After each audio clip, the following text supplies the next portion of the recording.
Discover, connect, engage, become. Discover, connect, engage, become. Discover, connect, engage, become with CURNcast. Hello, and welcome to another episode of the CURNcast. I'm your host and research friend, Lauren Ocano, and I'm very excited to share today's episode with you. It's all about networking in research, and our special guest, Dr. Kingsley Donkor from TRU Chemistry, has a lot to share. Let's get into it. I would like to acknowledge that the CURNcast is being recorded and created on the traditional and unceded territory of the Tecumloops to Secwepemc within Secwepemcúlecw. I am very grateful to be able to learn, play, and create on these beautiful lands. Welcome to our special guest of the day on the CURNcast. We have Dr. Kingsley Donkor, who is a professor of chemistry at TRU, and also a research supervisor in analytical chemistry. I've had the pleasure of working in Kingsley's research group for several years now, and I have seen and been able to learn so much from you. So I'm so excited to have this conversation today. Welcome. Thank you, Lauren. And so to get started, I want to do a fun lightning round of questions. So how this is going to work is I'm going to read a question. You're going to think of the first thing that comes to mind and then give a short answer of what you'd like to say. So are you ready to get started? Yes, I am. Okay. My pleasure. Yeah. Great. So the first question is, what was the last thing that you researched? Cannabinoids. Yeah, that's a great one. What is a current research interest of yours?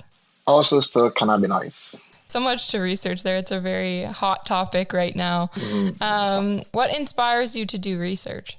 Oh, actually, I would say just the people I'm working with, the students that I'm working with. Yeah, to be honest, they are my inspiration.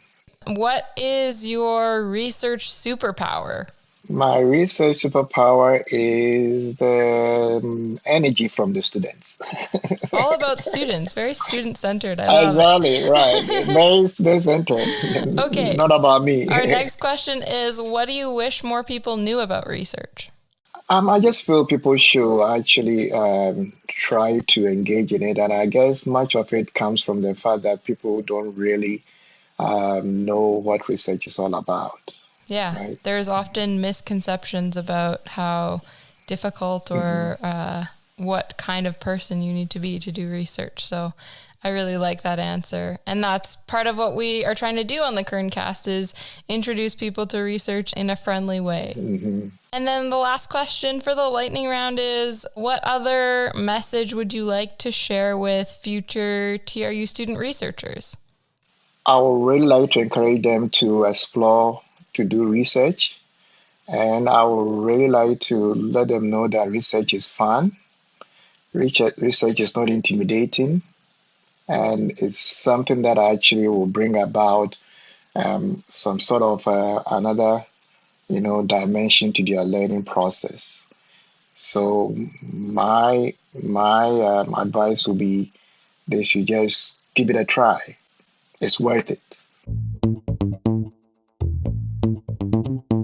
To jump into the actual interview, what I really wanted to talk about today was networking in research. And as a student who has been through several research projects now, looking back on some of the most important things that I learned was how to talk with different people and how to make connections in research, because that's a really huge part of it. And it helps you touching on what we spoke about before, those opportunities and benefits that research has to offer.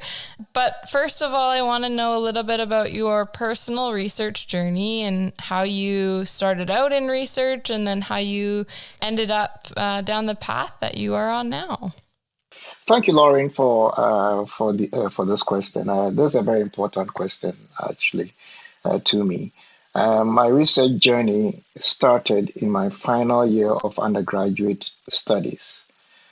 when one day one of my profs talked about his research in class. So after the class, I contacted him and I indicated my desire to learn more about research. So after the meeting with him, I knew that research is something that I would like to participate in.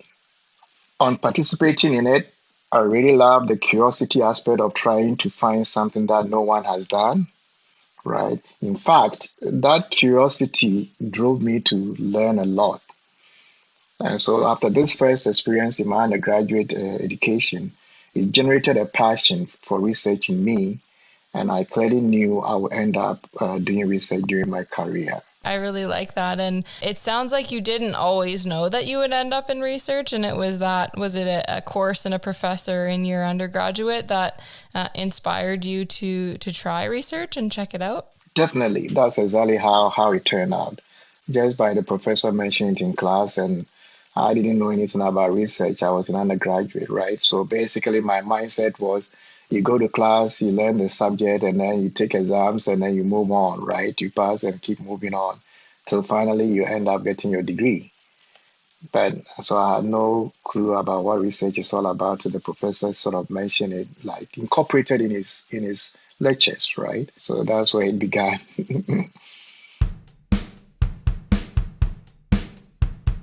So you mentioned a first connection in your undergraduate with a faculty mentor. What other and who else did you find yourself networking with to get you started in research? So basically it was the undergraduate prof, right? But when I move on into graduate studies, I must say all the professors have played a role, right, in getting me to where I am right now.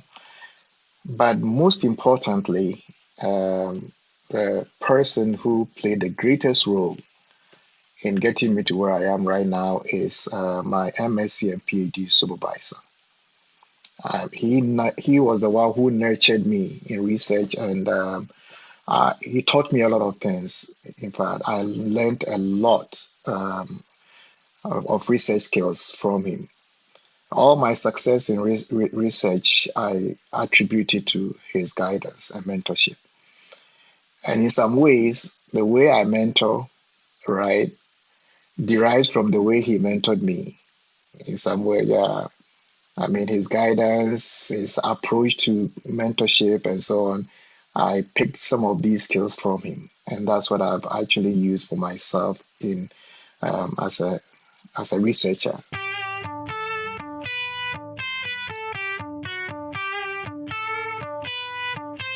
Welcome to Hit the Streets. I'm Hannah. And I'm Julianne. This is a segment where we ask strangers weirdly specific questions about research. Now, let's hear from our first victim. What do you find easy about networking, and what do you find challenging about networking? I think maybe the difficult part, especially if you want to network with a particular person, is the accessibility sometimes. If they got a lot on the go. The easy part, I think I'd probably say a similar thing, is kind of carrying the conversation. I think the hardest thing about networking is finding the right people to network with. A lot of the time when you just approach strangers, they're not obviously going to be in the area field that you want to network about, so that's one of the struggles. Obviously with the internet and online social media and stuff, it makes networking a bit easier, but in person it's a little bit harder to get that connection.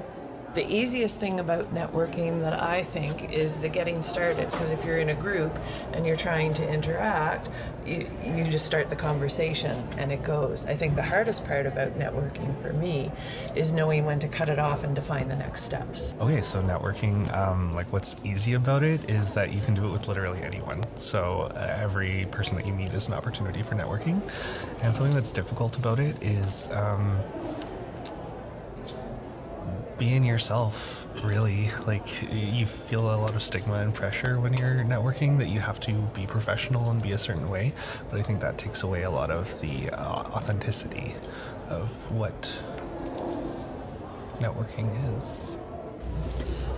For me, I think what I find easy in networking is just meeting people that are cheerful, willing, that are approachable, that when you ask questions, they are willing to talk to you. Again, it could go the other way. You could meet some people and then they are not also willing to respond, or maybe they could be in a bad mood. They don't just feel like talking. Yeah, so I think it depends on the people, the group you are interacting with, and their state of mind, because it contributes a whole lot, the kind of response they will give you, if it will be positive or negative. What I find easy about networking is the flow of information, because once you are able to interact with someone, you get insider's knowledge. And what I find as a challenge is approaching a stranger. Maybe the language, I'm not very fluent in English since it's my second language, so basically I can say that it's sometimes difficult to understand some words. So yeah, language can be a challenge. And that's it for question 1. Now back to our regularly scheduled programming. So what I'm hearing is that having a good research supervisor is very important, and you need to seek out someone who not only has similar interests to you, but is someone you can work well with. And do you mind sharing a few of the key qualities that you admired in your mentor that you try and implement when you're mentoring students now? Right. So you said it exactly, right? Having a good mentor in research is very important. Having a mentor who will be dedicated to the research that he or she is doing with the students. Having a mentor who has the time for the students, right? Having a mentor who actually invests in seeing the growth of the students, right? And having a mentor who is kind and willing to help, right? These are all good attributes that I like my previous mentor, my graduate school mentor, right, passed it on. Or I should say, I observed those attributes and I picked them because I realized that those attributes were the attributes which actually guided me to success. And also having a mentor who actually puts the students first. Mm-hmm. Right.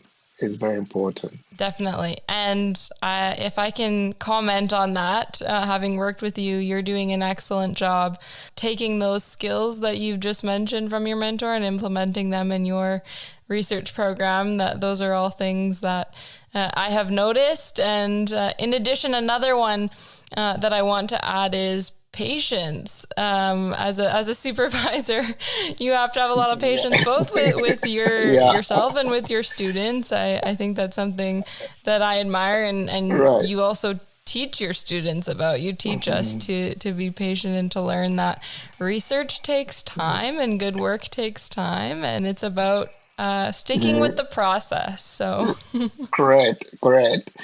Yeah, I remember. Yeah, perseverance, right? And patience, yes. Yeah, I mean those two other attributes, but those are also another key attributes to having a successful research program. Because when students are introduced into research, they've only been familiar with, say, doing labs or right, and doing projects where they are made to work all the time. But research, I normally call research as wading into uncharted waters, right? So you don't know what you're going to get along the way. But then when they come, you have to have the perseverance and the patience to overcome them. And that is what makes a good researcher.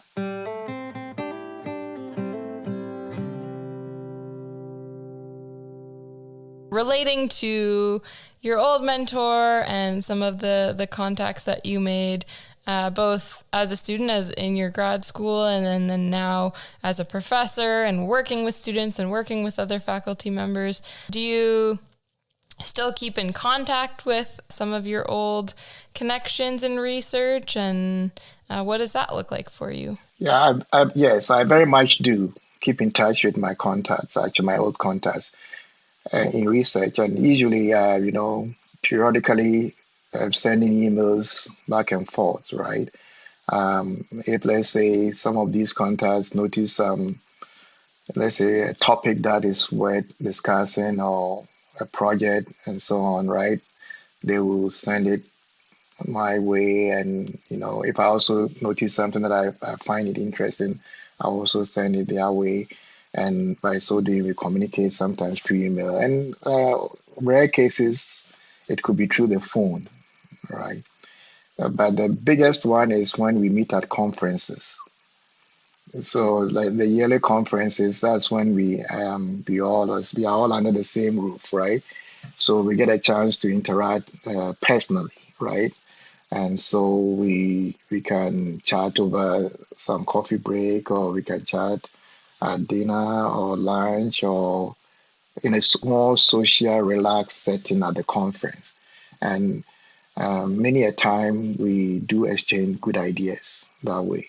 Ideas, and then also now when you bring research students to the conferences, you can introduce them to other contacts too, and then that helps with the network building. It helps, for me, it gave me an awareness of what's going on outside of TRU, so that's a really great tip. And what about at TRU? Who would you say are your main, or not even at TRU, but just in your role now?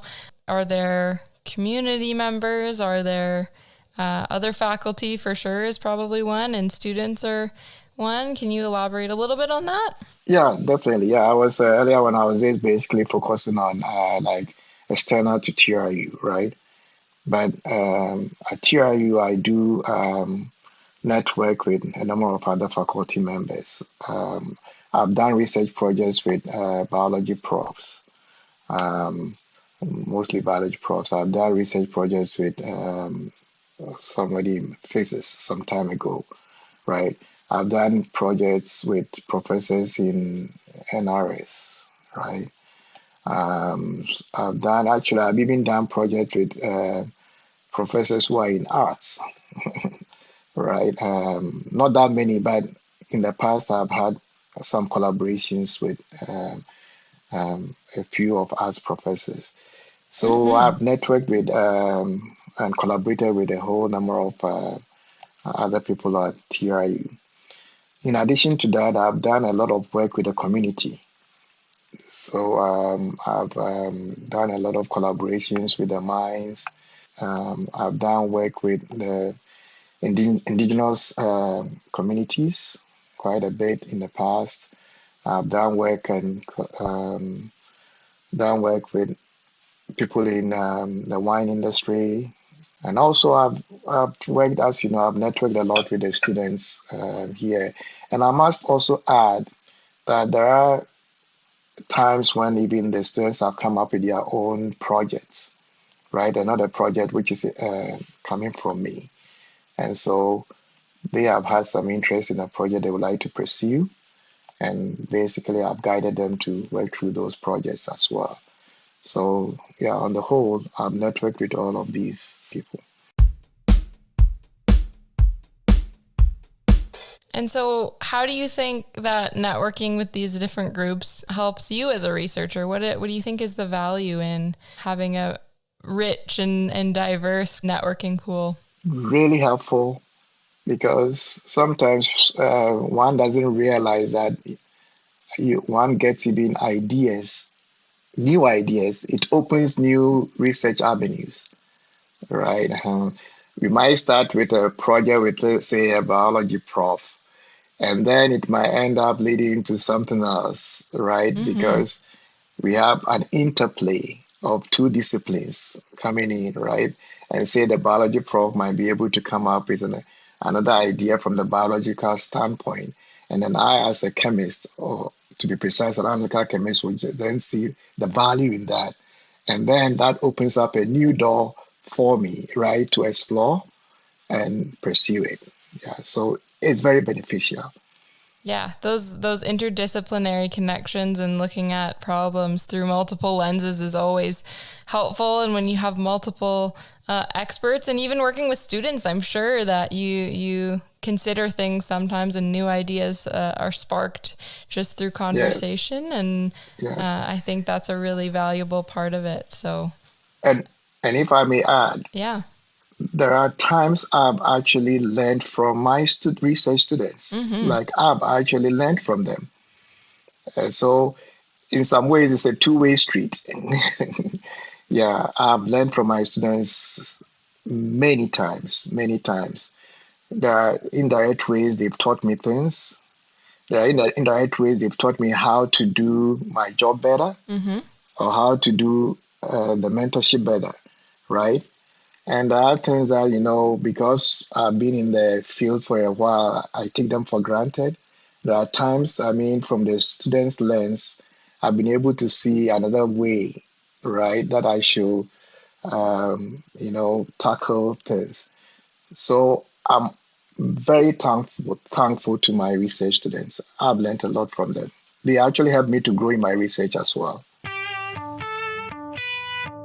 Hey, welcome back to Hit the Streets. Hear that funky music beat? Let's hear from question 2 now. So I think the easy part about networking is actually just meeting someone. Some people may disagree with that. But I find the more difficult part of networking is actually finding common ground or to find something to talk about that we both know about. I find easy about networking, just networking with my friends, because those are people I can trust to tell things. And I find it difficult to expand to people that I've never talked to before. I think that it can definitely be intimidating when you're reaching out to somebody who doesn't know you in a different profession or something, and you want to make a jump into a field that you don't know a ton about. I think that just the chance that they'll shut you down, or that feeling where you're not quite sure what they're going to think of you is hard at first. But I think once you do make that jump, you realize that sometimes it's not as bad as you might think. The easiest part of networking is the end, because you're like, oh, we definitely have to do this again. And I'm glad to meet you. And the hardest part is the start, which is like, oh my gosh, I don't know anyone. I don't know what to say. I don't know anything.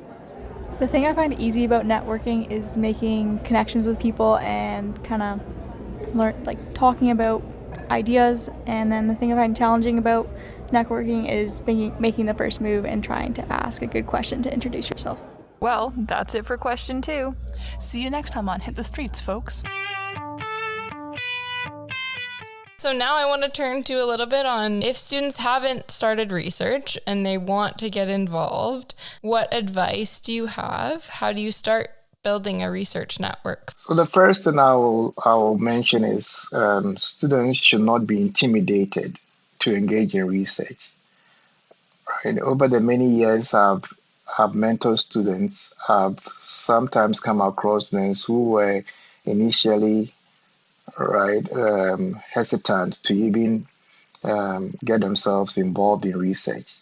So I would say students should not be intimidated to engage in research.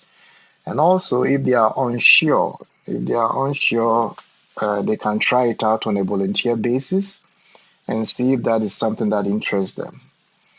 Also, students wishing to do research should view it as something that will add an additional dimension to their learning, right?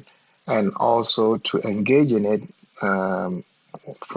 engage in it with fun, right? And not engage with it as something which is too intimidating. Is there anything you've noticed that students have done in the past that you were like, oh, this student maybe did their homework, or this student seems really passionate, I want to work with them? Is there any tips that you have on that? Yeah, I have several tips that I can share here. The first is the students who want to do research should have an idea of their career goals, what they plan to do, right, when they graduate, say, from TRU. The reason being that this will enable the faculty supervisor that they want to work with, right, to advise them on the type of project that will be beneficial to them. Like a case in point is, let's say if a student wants to go into medical school, if that's the career goal of the student, it's nice for the project to be tailored towards something which has, say, medical or pharmaceutical implications, right? Rather than say having a student do say a project which is say environmental, right? Because that is not what the student's career goal is. The second thing is a student should always plan to pursue a research in an area that they are passionate in. And I'd like to emphasize the word passionate because I see that usually the passion is what it actually plays a key role and a big contributing factor to a successful research. Because when one is passionate, that person has the urge, right, to work on the project and do a good job. So passion is very important. The student should try to have or be passionate about the research that they would like to do. And then when the student eventually gets the chance to make an appointment, say, with a potential faculty supervisor, they should be able to ask a lot of questions. It's very important they ask questions, right? So that the potential faculty supervisor can address all those questions, allay any fears or any hesitations or reservations that they have, right? That is very important. I mean, they should be able to ask questions. And then finally, the student who would like to do the research should show enthusiasm when they come to see the supervisor, that they are really enthusiastic and keen to do research, right? Because then in that case, the faculty supervisor will then see that, okay, this person is genuinely willing and ready to pursue research.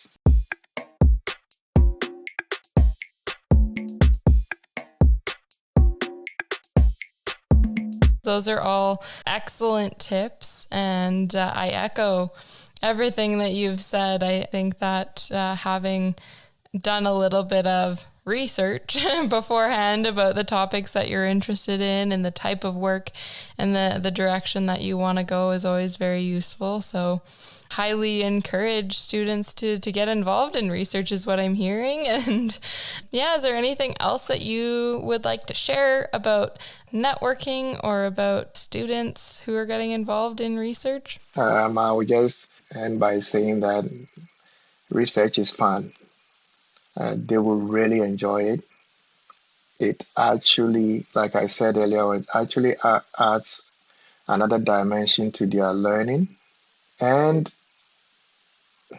one should believe it or not, they also gain some certain human skills. They gain patience, like we talked about earlier on. They gain time management skills. They gain problem solving and critical thinking skills, because there are times the students will have to be independent and they have to think about resourceful ways to conduct the research. So many human skills. And then they gain the attribute of being able to work with others. And then communication, I should add, communication. Because when the students have to describe their research to other people, either in a relaxed way, to friends, to family, or in conferences, right? Those are all ways in improving their communication skill, writing reports, right? Or writing manuscripts for publications. These are all media through which the students' communication skills can improve. That is a great last piece, but also pieces, multiple reasons for wanting to do research, reasons for why students should get involved. And I want to thank you so much for spending time to chat about these things today, Kingsley. And I hope that students won't feel shy to get involved in research now that we've touched on some of those points. So thank you again. And yeah, it was great to have you. Thank you so much, Lauren. And thank you for having me to be able to engage in this discussion with you. And I'm really pleased I had a chance to do that. Thanks again for tuning in to the CURNcast. I hope you learned something and are feeling inspired to start creating your research network. Join us for our next episode, where we'll continue to debunk research myths and break down research barriers. See you soon.